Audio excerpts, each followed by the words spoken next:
Welcome again RK education guideline. मैं अंकित गोराना आज आपके सामने मैट्रिक्स का आगे वाला पार्ट लेके आया हूँ। कल अपन ने मैट्रिक्स के बेसिक इंफॉर्मेशन देखी थी अपन ने। ऑर्डर ऑफ मैट्रिक्स क्या होता है, नंबर ऑफ एलिमेंट्स क्या होता है मैट्रिक्स के अंदर। तो अगर आपको आज के वीडियो में जो मैं समझाना चाह रहा हूँ वो अच्छे से समझना है तो कल वाले वीडियो में आप जाइए, उस वीडियो को कंप्लीट देखिए। आपके कोई डाउट हो तो वहाँ पे कमेंट बॉक्स के अंदर कमेंट कीजिए। वैसे मैं आपको आज ब्रीफ नॉलेज दे रहा हूँ कल वाले वीडियो का वापस एक बार, ताकि आपके लिए इजी है आज के इस वीडियो को समझने के लिए। कल अपने मैट्रिक्स के बारे में पढ़ा था। एक्चुअली मैट्रिक्स आपके पास क्या होती है, एक रेक्टेंगुलर अरेंजमेंट होता है आपके पास में एलिमेंट्स का, रो एंड कॉलम की फॉर्म में। फिर अपने पढ़ा था ऑर्डर आपके पास में क्या होता है मैट्रिक्स का। यहाँ ऑर्डर आपके पास होता है number of row multiply by number of column. अब रो क्या होती है, जो आपके पास में क्या होती है, आपके पास में हॉरिजॉन्टल लाइन आपके पास होती है, और आपके पास कॉलम क्या होता है, जो वर्टिकल आपके पास में लाइन होती है। क्लियर? तो आप आज से अपन पार्ट लेके आए, मतलब टाइप्स ऑफ मैट्रिक्स क्या होता है। टाइप्स ऑफ मैट्रिक्स जो आपके पास होती है वो बेसिकली क्या होती है, एलिमेंट्स और उसके ऑर्डर के ऊपर डिपेंड करेगा। तो फर्स्ट ऑफ ऑल आपके पास में रो मैट्रिक्स। से आपको नाम से पता लग रहा है इसके अंदर रो मैट्रिक्स एक type of matrix in which number of row is equal to 1। मतलब यहाँ पर आपको पता है कि अगर मेरे पास कोई मैट्रिक्स अगर मेरे पास में होती है तो कल मैंने मैट्रिक्स के ऑर्डर को शो किया था m मल्टीप्लाई बाय n। मतलब वहां पे m आपके पास में क्या था, नंबर ऑफ रो, n आपके पास में क्या है, नंबर ऑफ द कॉलम। तो यहाँ अगर मेरे पास में रो मैट्रिक्स की बात हो रही है तो डेफिनेशन क्या है, एक type of matrix in which number of row is equal to 1। तो आपके पास में इस केस के अंदर फर्स्ट आपके पास में रो मैट्रिक्स, ठीक है ना। तो रो मैट्रिक्स में नंबर ऑफ रो आपके पास कितनी रहेगी, इसके अंदर 1 रहेगी। तो m के आपके पास यहाँ पे वैल्यू कितनी हो गई है, 1 हो गई है। क्लियर? और इसका आपके पास ऑर्डर यहाँ पे क्या होगा आपके पास में m multiply by 1 multiply by n आपके पास में। ये मेरे पास में क्या होगा, मेरे पास में रो मैट्रिक्स का मेरे पास में ऑर्डर होगा। अगर मैं इसके एग्जांपल की बात करूं तो एग्जांपल आपके पास जैसे मेरे पास एक मैट्रिक्स है यहाँ पे दे रखी है a इक्वल टू 1 2 3। क्लियर? तो आप यहाँ पे देख रहे हो मेरे पास में सिंगल रो है और 3 मेरे पास में कॉलम है। तो रो मैट्रिक्स क्या होती है, एक type of matrix in which number of row equal to 1 आपके पास है। तो मेरे पास इसका ऑर्डर मेरे पास में क्या होगा, 1 मल्टीप्लाई बाय 3 आपके पास है। ठीक है, हो गया। देखो रो तो मेरे पास में है इसके अंदर, कॉलम मेरे पास कितने हो गए, 1 2 एंड 3 मेरे पास है। क्लियर? आपके पास में आपको यहाँ पे कॉमा नहीं करना है, ध्यान रखना। कॉमा करोगे तो कोई दूसरी मैट्रिक्स हो जाएगी, मैं आपको आगे एक्सप्लेन करूंगा, ठीक है ना। इसके बीच में गैप होना चाहिए आपके पास में। क्लियर? अब सेकंड अपन मैट्रिक्स का पार्ट करते हैं, कॉलम मैट्रिक्स। इस नाम से पता लग रहा है आपको, type of matrix in which number of column equal to 1। इसका मतलब क्या है, यहाँ पर आपके पास जो n की वैल्यू होगी वो क्या होगी आपके पास में 1 रहेगी। तो ऑर्डर मेरे पास क्या बनेगा, प्लस में मैट्रिक्स का ऑर्डर मेरे पास क्या रहेगा यहाँ पर आपके पास में m मल्टीप्लाई बाय 1 आपके पास। क्लियर? m वहां पे आपको शो करेगा कि मेरे पास उस मैट्रिक्स में मेरे पास कितने नंबर ऑफ रो मेरे पास। मैंने यहाँ पे रो की बात नहीं की, मैं यहाँ पे कॉलम की बात कर रहा हूँ। तो रो मेरे पास कितने भी हो सकते हैं, 1 हो सकता है, 2 हो सकते हैं, 3 हो सकता है आपके पास में। इसमें अगर मैं एग्जांपल की बात करूँ तो मेरे पास एक मैट्रिक्स मेरे को a दे रखी है आपके पास में 2 3 4। तो देखो ये फर्स्ट रो, ये सेकंड रो एंड ये थर्ड रो। रो तो कितनी हो सकता है आपके पास में, कॉलम मेरे पास कितना है इसके अंदर, सिंगल मेरे पास कॉलम है। इसलिए मेरे पास कौन सी मेरे पास मैट्रिक्स हो गई आपके पास में, कॉलम मैट्रिक्स मेरे पास हो गई। इसमें मेरे पास ऑर्डर मेरे पास यहाँ पर क्या होगा, मेरे पास में 3 मल्टीप्लाई बाय 1 आपके पास में। क्लियर? अब नेक्स्ट मैट्रिक्स का अगर आते हैं 0 एंड नल मैट्रिक्स आपके पास। इस नाम से आपको पता लग रहा है type of matrix in which all element is 0। Clear? तो ऐसी मैट्रिक्स जिसमें सारे एलिमेंट्स मेरे पास में क्या हो, 0 मेरे पास में हो। उसमें ऑर्डर के लिए कुछ भी नहीं बोला, उस मैट्रिक्स का मेरे पास ऑर्डर कुछ भी हो सकता है, उसमें एलिमेंट्स के बारे में बात हो रही है। यदि किसी मैट्रिक्स में सभी एलिमेंट आपके पास में क्या हो, 0 अगर आपके पास में उस मैट्रिक्स को आप क्या बोलोगे, नल मैट्रिक्स या जीरो मैट्रिक्स आपके पास बोलोगे। क्लियर? तो इसका अगर अपन एग्जांपल देख लेते हैं, आपका एग्जांपल है अपना ए मैट्रिक्स को मैं यहां पर दे रखी है 0 0 0 एंड 0, ऑल एलिमेंट्स 0 आपके पास में। एग्जांपल अगर मैं एक और लूं तो 0 0 0 0 0 0 0 0, ये आपके पास क्या हो गया, आपके पास में जीरो मैट्रिक्स मेरे पास हो गई। अब इसके ऑर्डर की बात करें, ठीक है। तो इसका मेरे पास ऑर्डर क्या होगा, नंबर ऑफ रो मेरे पास कितने हैं, इसमें 2, नंबर ऑफ कॉलम मेरे पास कितने हैं यहाँ पर 2। क्लियर? इस बी मैट्रिक्स की बात करो तो नंबर ऑफ रो मेरे पास यहाँ पर कितनी है, first row and second row, first column second column third column and fourth column मेरे पास। इसका मेरे पास में ऑर्डर क्या हो गया, 2 मल्टीप्लाई बाय 4 आपके पास। क्लियर? नेक्स्ट मेरे पास में रेक्टेंगुलर मैट्रिक्स। अब रेक्टेंगल मैट्रिक्स मेरे पास में क्या होता है, जैसे आपको पता लग रहा है नाम से रेक्टेंगल, मतलब क्या होगा मेरे पास में उसके अंदर लेंथ और ब्रेथ होगी। एक टाइप रेक्टेंगल में क्या होता है, मतलब लेंथ और ब्रेथ जो होती है वो दोनों क्या होती है, अनइक्वल आपके पास होती है। तो उसी से इसके ऑर्डर को डिफाइन करता है कि type of matrix in which number of row is not equal to number of the column आपके पास। क्लियर? तो m के अगर मेरे पास वैल्यू n के इक्वल अगर आपके पास में नहीं हो तो उस केस में मेरे पास जो मैट्रिक्स मेरे पास होगी, मेरे पास मैट्रिक्स कौन सी होगी, मेरे पास में रेक्टेंगुलर मैट्रिक्स या रेक्टेंगल मैट्रिक्स आपके पास एग्जांपल क्या है इसका, देखो अपने पास मेरे को दिया रहता है 1 2 3 4 5 6, तो कितनी रो है इसके अंदर, मेरे पास में 2 रो है एंड 3 मेरे पास में कॉलम मेरे पास में। ठीक, अब आपके माइंड में क्वेश्चन आ रहा होगा कि सर क्या रो मैट्रिक्स एक रेक्टेंगल मैट्रिक्स हो सकती है क्या कॉलम मैट्रिक्स मेरे पास में एक रेक्टेंगल मैट्रिक्स मेरे पास हो सकती है क्या? तो आपका आंसर क्या रहेगा, हाँ हो सकती है मेरे पास। ठीक है, अगर उसके ऑर्डर के ऊपर डिपेंड करता है। यदि मेरे पास किसी मैट्रिक्स का ऑर्डर अगर 1 × 3 1 × 2 1 × 4 से हो रहा है, तो क्या आप देखो नंबर ऑफ रो है वो नंबर ऑफ कॉलम के इक्वल नहीं है। जब भी number of row number of column के इक्वल नहीं होगी तो मेरे पास मैट्रिक्स मेरे पास कौन सी होगी, मेरे पास में रेक्टेंगल मैट्रिक्स मेरे पास होगी। क्लियर, नेक्स्ट मेरे पास में स्क्वायर मैट्रिक्स मेरे पास है। क्लियर, तो स्क्वायर आपको पता है, ठीक है, इस स्क्वायर मेरे पास क्या होती है, चारों साइड आपस में इक्वल होती है। तो एक type of matrix in which number of row equal to the number of the column. तो रेक्टेंगल में क्या था, number of row number of column के इक्वल नहीं था, या नंबर ऑफ रो जो मेरे पास होगी वो क्या होगा, नंबर ऑफ कॉलम के इक्वल होगा। इसका मतलब मेरे पास में क्या है, m की जो मेरे पास वैल्यू होगी वो मेरे पास में क्या होगी, n के मेरे पास में इक्वल होगी। क्लियर आपके पास में? इसमें अगर मैं एग्जांपल देखूं तो एग्जांपल में देखा है एक मैट्रिक्स दे रखी है 1 2 3 एंड 4, तो आपके पास यहां पर कितने रो है, ये फर्स्ट रो, ये second row, first column and second column. तो नंबर ऑफ रो मेरे पास यहां पे कितनी है 2, नंबर ऑफ कॉलम मेरे पास कितनी है यहां पे 2, तो मेरे पास इसका ऑर्डर मेरे पास कितना है 2 × 2। क्लियर, तो आपको क्या करना है यहां पर, अगर किसी मैट्रिक्स के अंदर number of row number of column के इक्वल होते हैं तो उसको क्या बोलोगे आप, स्क्वायर मैट्रिक्स बोलोगे। ठीक है ना, या आप इसको ऐसे भी बोल सकते हो, इसमें मेरे पास एक मैट्रिक्स देखो दे रखी है a 1 2 3 4, इसमें मेरे पास ऑर्डर क्या हो गया 2 × 2, तो आप इसको सेकंड ऑर्डर मैट्रिक्स भी बोल सकते हो। क्लियर, एक स्क्वायर मैट्रिक्स को आप ना मल्टीप्लाई के फॉर्म में शो ना करके एक सीधे सेकंड ऑर्डर की मैट्रिक्स अगर आप सीधा बोल दोगे सेकंड ऑर्डर स्क्वायर मैट्रिक्स आपके पास में, इसका मतलब क्या हो गया, उसमें m और n आपके पास इक्वल होते हैं स्क्वायर मैट्रिक्स में। इसका मतलब क्या है, m और n दोनों के मेरे पास वैल्यू क्या है 2 के इक्वल है। क्लियर, एक एग्जांपल अगर मैं और ले लूं इसके अंदर, तो b में को यहां पे दे रखा है 1 0 1 1 2 3 2 3 4, तो नंबर ऑफ रो मेरे पास कितनी है इसके अंदर 3, नंबर ऑफ कॉलम मेरे पास कितने हैं इसमें 3 × 3 है। क्लियर, नेक्स्ट मेरे पास आपके पास आती है डायगोनल मैट्रिक्स आपके पास। क्लियर, यहां से मेन पार्ट स्टार्ट होता है आपके पास, ठीक है ना। चलिए जितने भी आप आगे वाले मैट्रिक्स के पार्ट पढ़ोगे ये टाइप ऑफ स्क्वायर के मेरे पास में पार्ट है, मतलब स्क्वायर मैट्रिक्स अगर होगी तभी ये पॉसिबल मेरे पास में। क्लियर, तो स्क्वायर मैट्रिक्स से डायगोनल की डेफिनेशन आपके पास बनती है। तो डायगोनल आपके पास में क्या होती है, पहले अपन डायगोनल को समझते हैं। जैसे अगर आपके पास में कोई स्क्वायर अगर आपको दिया है, क्लियर, स्क्वायर आपके पास में, तो डायगोनल क्या होती है, एक मेरे पास डायगोनल होती है ये वाली, एक मेरे पास में होती है मेरे पास ये वाली। क्लियर, तो देखो ध्यान क्या रखना है, इसमें मेरे पास में दोनों डायगोनल में से कौन सी डायगोनल मेरे पास में काम आएगी। ठीक है ना, तो देखो हमेशा याद रखना है इन दोनों में से एक प्रिंसिपल डायगोनल मेरे पास होगी, वो मेरे पास कौन सी होगी, ये वाली। क्लियर, तो मैं आपको एग्जांपल से शो करता हूं। क्लियर, देखो कैसा आपके पास, पहले अपन डेफिनेशन देख लेते हैं। एक type of square matrix in which all principal diagonal are value, मतलब क्या हो मेरे पास में उसके प्रिंसिपल डायगोनल के ऊपर ही एलिमेंट्स मेरे पास में, अदर देन जो मेरे पास एलिमेंट्स है उन सब की मेरे पास वैल्यू क्या होनी चाहिए, 0 मेरे पास है। जैसे मैं यहां पर एग्जांपल की बात करूं आपके पास यहां, क्लियर, मैं कोई मैट्रिक्स A दे रखी है आपके पास यहां पर 1 0 0 0 2 3 एंड 0 0, तो आप यहां पे चीज देख लोगे कि number of row number of column के इक्वल है। मैंने क्या बोला, डायगोनल मैट्रिक्स क्या होगा, एक स्क्वायर मैट्रिक्स का एक पार्ट होगा, मतलब स्क्वायर मैट्रिक्स की जितनी भी कंडीशंस है वो इसमें सैटिस्फाई मेरे पास होनी चाहिए। क्लियर, तो ए मैट्रिक्स मेरे पास में नंबर ऑफ रो मेरे पास कितनी है 3, नंबर ऑफ कॉलम मेरे पास में 3 है।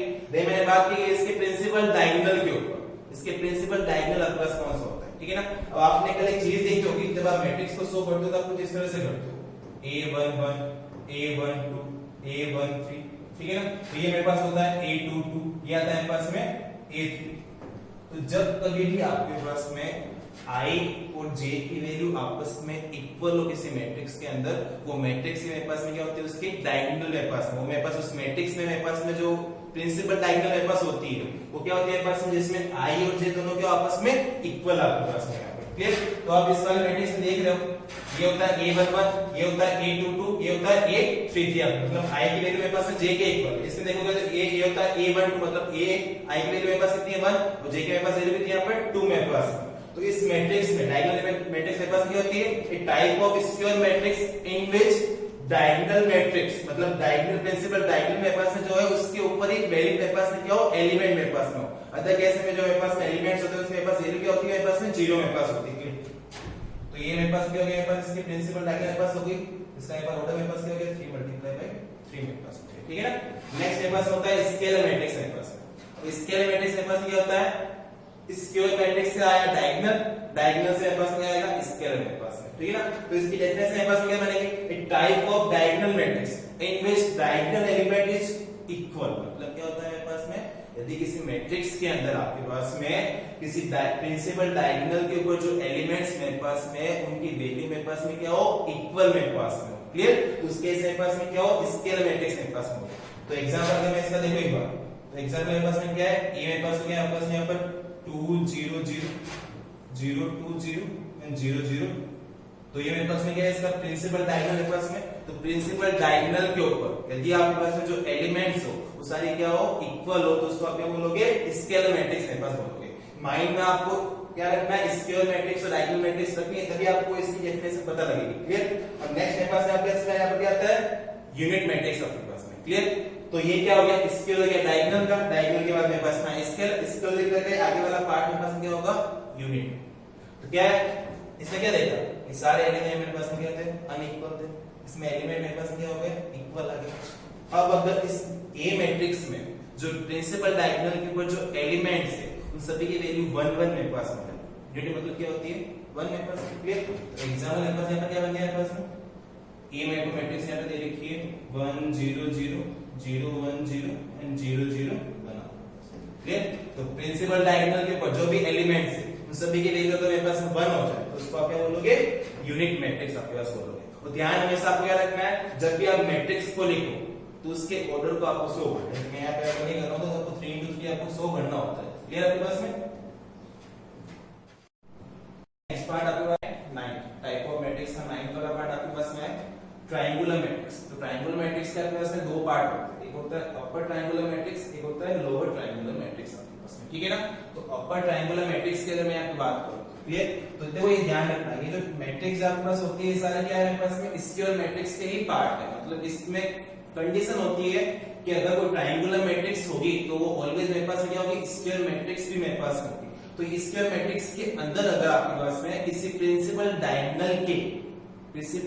डायगोनल के अगर देखो अपर की बात हो रही है, प्रिंसिपल डायगोनल के लोअर वाले पार्ट अगर मेरे पास में क्या हो, मेरे पास में 0 मेरे पास में, तो उसको आप क्या बोलोगे, अपर ट्रायंगुलर मैट्रिक्स मेरे पास में बोलोगे, क्लियर।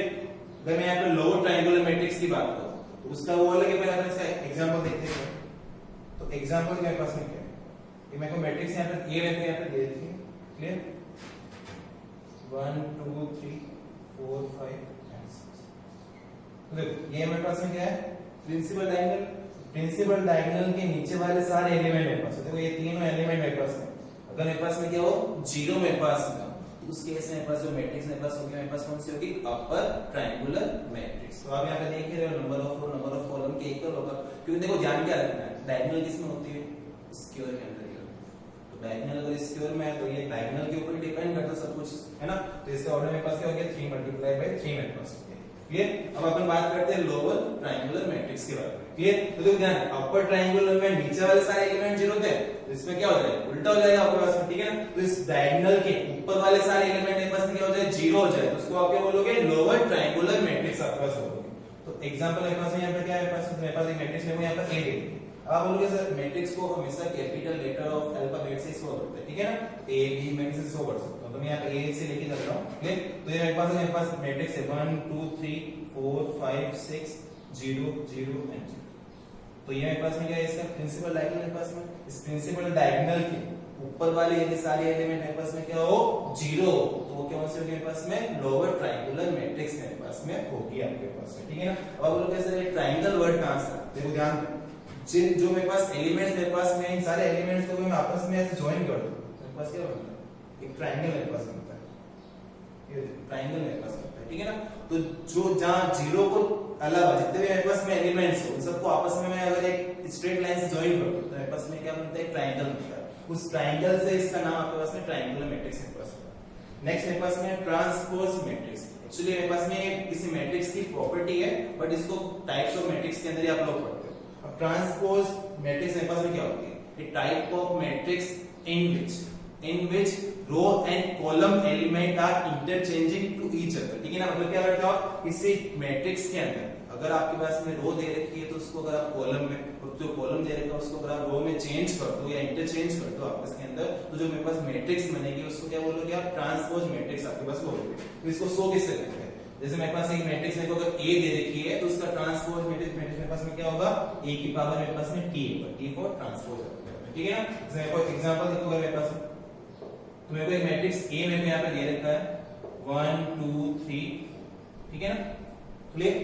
ये आपके पास में अगर मेरे पास में क्या है, मैं क्या बोला, ट्रांसपोज मैट्रिक्स मेरे पास में क्या होगी, ऐसी मैट्रिक्स जिसमें मैं रो को कॉलम में, कॉलम को रो में चेंज करूंगा। तो मेरे पास ये वाली रो है मेरे पास में, ये भी मेरे पास होगा, अगर मैं इसको कॉलम में चेंज कर दूं तो A की पावर T मेरे पास क्या बन गई, मैट्रिक्स मेरे पास क्या बन गई, इस रो को कॉलम में लेके आ जाओ तो 1 2, ये मेरे पास में रो है इसको कॉलम में ले जाओ 3 एंड 4 आपके पास ऑर्डर दोनों का सेम टू सेम रहेगा मेरे पास में, पता लगा आपको, ठीक है ना। तो करना क्या आपको, रो एंड कॉलम के एलिमेंट्स को आपस में इंटरचेंज करना है, ठीक है ना।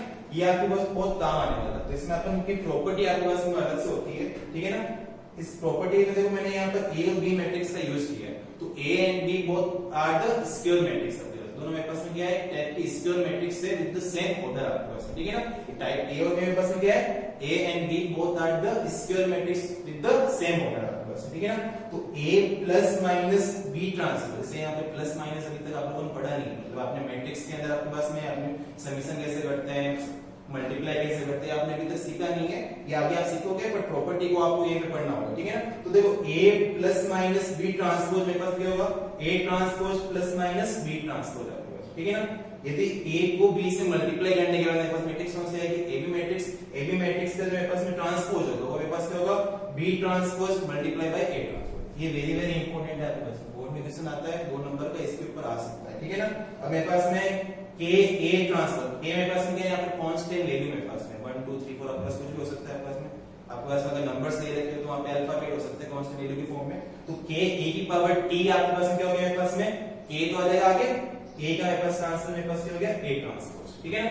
अब फोर्थ मेरे पास में क्या है, यदि किसी ट्रांसपोज मैट्रिक्स का अगर वापस आप ट्रांसपोज करोगे तो वापस मेरे पास कौन सी मैट्रिक्स आएगी, A मैट्रिक्स आएगी। मेरे पास इसका एग्जांपल मैं यहां पे लूं वापस, तो अगर आप इसको वापस क्या करोगे, कन्वर्ट करोगे, इसका वापस क्या करोगे आप, इसका वापस ट्रांसपोज करोगे तो क्या है, वापस आपने ये मेरे पास रो थी, इसको वापस हमने कॉलम में चेंज किया तो ये हो गया 1 3 2 एंड 4, ये आपके पास कौन सी मैट्रिक्स है, A मैट्रिक्स आपके पास में। तो A ट्रांसपोज का ट्रांसपोज जो आपके पास होगा वो क्या होगा मेरे पास में, वापस A मैट्रिक्स की मेरे पास होगी, ठीक है ना। नेक्स्ट आपका नंबर सिमेट्रिकल मैट्रिक्स है, इसको सिमेट्रिकल मैट्रिक्स आपके पास, ठीक है ना। तो ये क्या होता है, ट्रांसपोज मैट्रिक्स की प्रॉपर्टीज के ऊपर डिपेंड करता है, मतलब ये मैट्रिक्स जो मेरे पास आई है कहां से, मेरे पास में ट्रांसपोज मैट्रिक्स मेरे पास में, ठीक है ना। यदि किसी स्क्वायर मैट्रिक्स A का ट्रांसपोज करने पे वापस आपको A कोई मैट्रिक्स मिलता है तो उसको आप क्या बोलोगे, सिमेट्रिकल मैट्रिक्स आपके पास बोलोगे, ठीक है ना। इसको सिमेट्रिकल आपके पास क्या होगी, यदि किसी स्क्वायर मैट्रिक्स का ट्रांसपोज करने के बाद अगर आपको minus time of A matrix अगर आपको मिलती है तो उसको क्या बोलोगे आप, इसको सिमेट्रिकल मैट्रिक्स बोलोगे। इसका अपन एग्जांपल लेते हैं, आपको इजीली समझ में आ जाएगा। तो मेरे को एक एग्जांपल दे रखा है, मेरे को A मैट्रिक्स यहां पे दे रखी है 1 2 2 एंड ये रखा आपको इसमें, ठीक है। तो अगर आप यहां पर इसका ट्रांसपोज करोगे तो क्या करते हैं, ट्रांसपोज के अंदर रो को कॉलम में चेंज करते हो, तो इस रो को मैंने कॉलम में चेंज किया तो रो के एलिमेंट मेरे पास में क्या है 1 एंड 2, तो 1 एंड 2, इसके रो के मेरे पास में क्या है 2 एंड 4। तो जब इसके रो के एलिमेंट्स एंड कॉलम को आपने इंटरचेंज किया कॉलम के एलिमेंट्स के साथ में, तो आपके पास में जो मैट्रिक्स आई वो मेरे पास मेरे को दिख रही है क्या, A मैट्रिक्स के इक्वल है। और यदि मेरे पास में A ट्रांसपोज A के इक्वल होता है तो उस केस में जो मेरे पास मैट्रिक्स होगी, मेरे पास कौन सा होगी, मेरे पास में सिमेट्रिकल मैट्रिक्स मेरे पास होगी। अब अपन बात करते हैं स्क्यू सिमेट्रिकल मैट्रिक्स का। तो अपन इसमें बात क्या था इसके अंदर, यदि किसी स्क्वायर मैट्रिक्स का ट्रांसपोज करने पे आपके पास जो मैट्रिक्स आती है वो minus time of A matrix के इक्वल होती है तो उसको आप क्या बोलोगे, स्क्यू सिमेट्रिकल मैट्रिक्स बोलोगे। इसका अगर मैं यहाँ पर एग्जांपल दूं आपके पास, तो मेरे को A मैट्रिक्स यहाँ पर दे देंगे, यहाँ पर 1 माइनस 5 5 एंड हो गया आपके पास यहाँ पर, क्लियर। अब अगर मैं इस मैट्रिक्स को देखूं यहाँ, क्लियर। अब अगर मैं इस मैट्रिक्स को देखूं तो A में क्या देगा 0 माइनस 5 5 एंड 0। अगर मैं इसका ट्रांसपोज लूं मेरे पास क्या आएगा, A ट्रांसपोज मेरे पास क्या होगा यहाँ पर 0 माइनस 5 5 and 2। देख ध्यान दो, इस मैट्रिक्स में से क्या मैं माइनस कॉमन ले सकता हूँ क्या? देखो आपको पता है जीरो में से आप कुछ भी कॉमन ले सकते हो, माइनस ले सकते हो, प्लस ले सकते हो, कोई कांस्टेंट वैल्यू कॉमन ले सकते हो, ठीक है ना। तो अगर मैं यहाँ से माइनस कॉमन हूँ तो माइनस मेरे पास आ गया बाहर, अंदर मेरे पास क्या हो गया, जीरो का मेरे पास जीरो हो गया। यहाँ से आपने माइनस कॉमन लिया तो ये माइनस का 5 मेरे पास हो गया, माइनस के 5 में से माइनस कॉमन लिया प्लस का 5, जीरो में से माइनस कॉमन लिया तो मेरे पास जीरो हो गया। ये आपका कौन सी मैट्रिक्स है? ए मैट्रिक्स आपके पास में है नहीं है, तो मेरे पास क्या बन गया, माइनस ए मेरे पास हो गया। यदि ए ट्रांसपोज आपके पास में माइनस ए के इक्वल आपके पास में आ जाए तो उस केस में आपके पास जो मैट्रिक्स होगी मेरे पास कौन सी होगी, स्क्यू सिमेट्रिकल मैट्रिक्स मेरे पास होगी, ठीक है ना। इसके प्रॉपर्टीज आपके पास में, ठीक है ना। बेसिकली ये प्रॉपर्टी जो आपके पास होगी मैं आपको अगले वाले वीडियो में एक्सप्लेन करूंगा, जब अपन क्या करेंगे, समीशन, मल्टीप्लाई और एडिशन अपन लोग वहां पढ़ेंगे, ठीक है ना। तो क्या होता है कि a प्लस b का ट्रांसपोज करने पे जो मेरे पास मैट्रिक्स आती है वो मैट्रिक्स हमेशा मेरे पास कौन सी होती है, मेरे पास सिमेट्रिकल मैट्रिक्स होती है। अब सर आप बोलोगे सर यहाँ पर a और b मेरे पास मैट्रिक्स कौन सी है, a and b both are the square matrix with the same order आपके पास में। ये आपको इस सब चीज में ध्यान रखना है, ठीक है ना। सेम यहाँ पर अगर मेरे पास a minus b का ट्रांसपोज करूंगा मैं, जो मेरे पास मैट्रिक्स आएगी वो हमेशा मेरे पास क्या होगी, स्क्यू सिमेट्रिकल मैट्रिक्स मेरे पास होगी। अगर आप नेक्स्ट मेरे को बोल दो कि ये वेरी वेरी इंपॉर्टेंट क्वेश्चन आपके पास में, अगर आपको किसी ए मैट्रिक्स को, ए स्क्वायर मैट्रिक्स को उसके सिमेट्रिकल और स्क्यू सिमेट्रिकल की फॉर्म में अगर डिफाइन करना आप लोग, तो वो जो ए मैट्रिक्स मेरे पास में होगी वो मेरे पास क्या होगी, 1/2 symmetrical matrix a plus a transpose plus 1/2 a minus का a ट्रांसपोज आपके पास, ठीक है ना। इसके ऊपर आपके पास मिसलेनियस क्वेश्चन आपके पास में चैप्टर 3 के, ठीक है ना। ये क्वेश्चन इसमें दिए रहते हैं, ठीक है। अब सबसे मेन आपके पास आता है, सबसे इजी आता है, वो क्या है मेरे पास इक्वल मैट्रिक्स आपके पास में, जिसके ऊपर 1 मार्क्स का क्वेश्चन आता है एग्जाम। तो कल अपन ने क्वेश्चन किया था लास्ट में, वो एग्जांपल किए थे अपन ने, वो एक तो वो आ सकते हैं, ये नहीं तो इसके ऊपर मेरे पास में 1 मार्क्स का आपके पास में क्वेश्चन आता है, ठीक है ना। बाकी ये सारी मैट्रिक्स आपके पास में क्या होगी, 3.2 में काम आएगी। अपन आज 3.1 के एक दो क्वेश्चंस अपन लोग करेंगे अपन, ठीक है ना।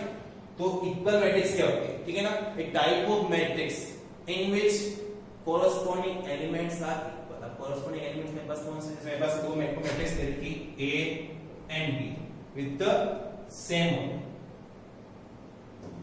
मेरे को दो मैट्रिक्स दे रखी है, कौन सी मेरे पास में, सेम ऑर्डर मैट्रिक्स मेरे पास में।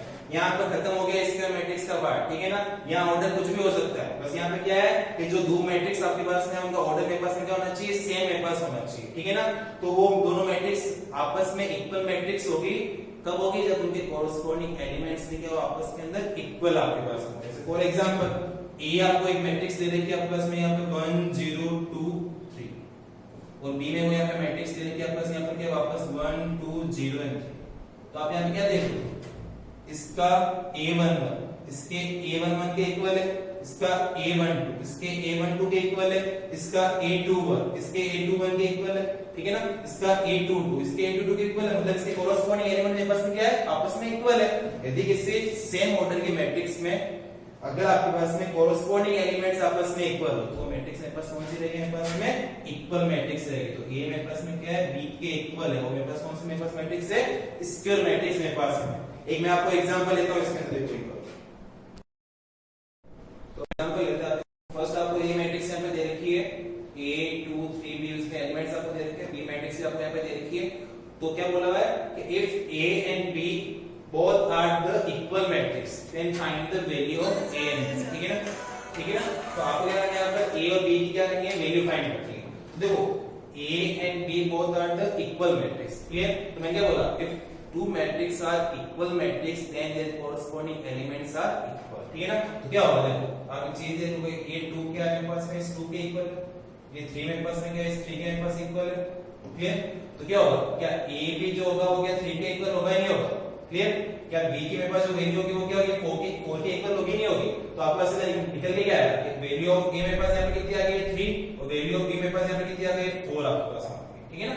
तो ये सिंपल क्वेश्चन था, थोड़ा अच्छा लेते हैं इस क्वेश्चन, ठीक है ना। तो देखो क्या दे देगा, आपको दो इक्वल मैट्रिक्स दे रखी है, ठीक है ना। तो क्या करना है, आपको x y and z की आपको क्या करना है, यहाँ पे वैल्यू फाइंड करनी है, ठीक है ना। तो सिंपल आपके पास में देखो क्या करना दे रखा है, x plus y x plus 1 2 4 3 z plus 1, ठीक है ना। 3 2 2 4 3 5 आपको यहाँ पे दे रखा है, क्या करना है, x y z की वैल्यू फाइंड करनी है। तो देखो क्या ये एलिमेंट क्या 3 के इक्वल होगा, तो x plus y के पास वैल्यू क्या होगी, यहाँ पर 3 के इक्वल होगी, क्लियर। क्या x plus 1 जो मेरे पास होगा वो क्या होगी z प्लस 1 के पास वैल्यू कितनी होगी 5 मेरे पास होगी। तो देखो first of all upon z की वैल्यू फाइंड करते हैं। तो z मेरे पास यहाँ पे क्या हो गया 5 माइनस 1, तो z इक्वल टू मेरे पास कितना हो गया 4 मेरे पास हो चुका है, ठीक है ना। यहाँ से अगर x की वैल्यू फाइंड करें तो x इक्वल टू मेरे पास कितना हो गया 2 माइनस 1, तो x के पास वैल्यू कितनी हो गया मेरे पास यहाँ पर 1 हो रही है। अब इस x इक्वल टू 1 को अगर मैं यहाँ पर इस वाले इक्वेशन में पुट कर दूं तो मेरे पास वैल्यू देखो क्या आएगी 1 प्लस y इक्वल टू 3, तो y के पास वैल्यू कितनी होगी 3 माइनस का 1 इक्वल टू 2 आपके पास में। तो value of x equal to 1, value of y equal to 2 and value of z equal to 4 आपके पास हो चुकी, ठीक है ना। तो आज अपन वापस इसमें आज का और कल का ब्रीफली अपन जो क्वेश्चंस अपन लोगों ने किए हैं उसके ऊपर मैं आपको लोगों को होमवर्क दे रहा हूँ। तो ये 3 क्वेश्चंस आपके पास में, इन तीनों को आप घर पे सोल्व कीजिए। आपके आंसर जो है वो कमेंट बॉक्स के अंदर लिखिए और आर के पैराडाइज एजुकेशन के साथ में जुड़े रहिए आप इसी तरह। हम एक्चुअली यहाँ पर आप कोशिश कर रहे हैं कि आप घर पे बैठ के अच्छी तरीके से पढ़ाई कर सकें। 12th में जिसके एग्जाम अभी तक होने बाकी है लास्ट ईयर, वो भी इस चैप्टर को अच्छे से पढ़े। जो भी आपके क्वेश्चंस में डाउट हो वो कमेंट बॉक्स के अंदर कमेंट करें और इसी तरह हमारे साथ में जुड़े रहें।